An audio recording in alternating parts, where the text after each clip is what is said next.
تو اس درندے نے ظلم کی ایک اور داستان رقم کر دی اور اس گھاس کی جو گٹڑی تھی اس کے اوپر زہر ڈال دیا. تو اس کے بچے جو ہیں اور گھر والے جو ہیں وہ رونا شروع کر دیتے ہیں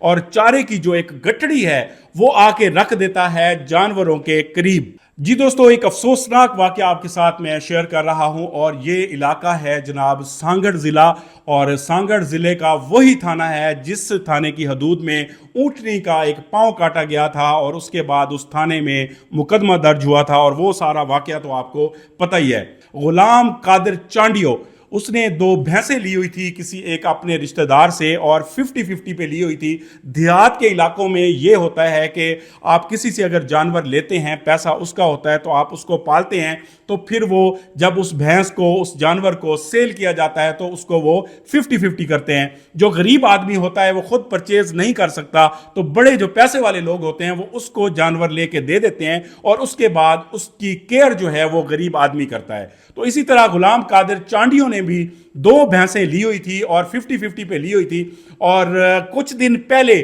وہ جانوروں کا چارہ جو ہے وہ کھیتوں سے کاٹ کے لاتا ہے اور چارے کی جو ایک گٹڑی ہے وہ آ کے رکھ دیتا ہے جانوروں کے قریب. تو وہ پھر اپنے کام کاج پہ چلا جاتا ہے، اس کے گھر والے بھی گھر میں موجود نہیں ہوتے. تو ایک ایسا درندہ جو کہ رشتہ دار بھی ہو سکتا ہے، کوئی مخالف ہو سکتا ہے، آس پاس کا پڑوسی بھی ہو سکتا ہے، تو اس درندے نے ظلم کی ایک اور داستان رقم کر دی اور اس گھاس کی جو گٹڑی تھی اس کے اوپر زہر ڈال دیا.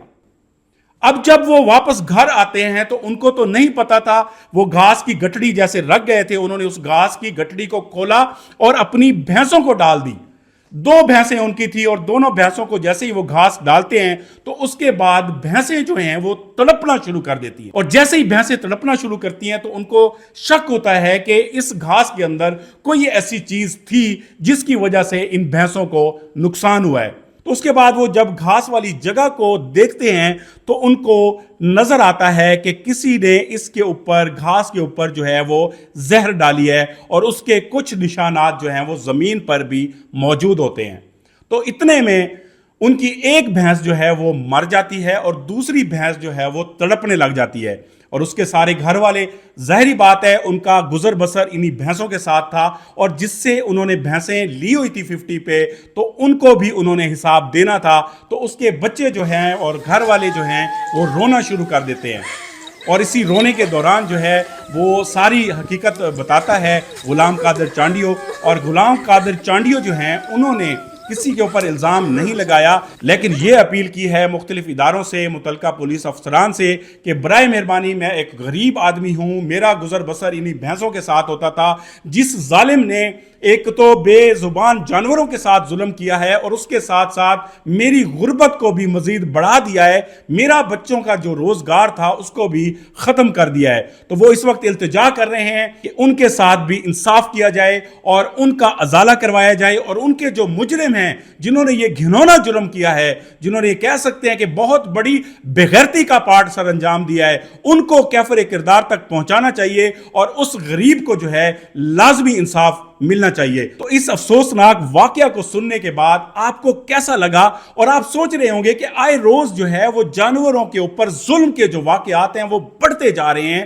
اس کی وجہ کیا ہے؟ اس کی وجہ یہی ہے کہ ہم جو ہے تربیت نہیں دے رہے اپنے بچوں کو، ہم صحیح طریقے سے تربیت نہیں دے رہے، اور خاص طور پہ ہم اگر سندھ کی بات کرتے ہیں تو وہاں پہ لوگوں کو تعلیم نہیں دی جاتی، تعلیم سے دور رکھا جاتا ہے، جس کی وجہ سے جہالت پھیلتی ہے، اور جہالت کی وجہ سے یہ والے جو ہے وہ کارنامے سر انجام دیتے ہیں. ان کارناموں کی وجہ سے اللہ بھی ناراض ہوتا ہے، ملک کی بھی بدنامی ہوتی ہے، اور ہم لوگ خود بھی دکھی ہو جاتے ہیں کہ یار یہ کیسے لوگ ہیں جن کے اندر نہ کوئی ضمیر ہے، نہ کوئی ایمان ہے، نہ کوئی خوف خدا ہے، نہ کوئی موت کا ڈر ہے، کسی چیز کا ڈر نہیں ہے، اور جو ان کے من میں جہالت آتی ہے اس کو کر گزرتے ہیں، اور پھر سینہ چوڑا کر کے قانون کو بھی آنکھیں دکھاتے ہیں، اور قانون کے جو سارے راستے ہیں ان کو بھی وہ بند کر دیتے ہیں، اور پھر وہ اسی طرح کی گھنونی حرکتیں کرتے ہیں. تو آپ نے کمنٹ کر کے لازمی بتانا ہے، اونٹنی تو اپنی ٹانگ کٹوا گئی، لیکن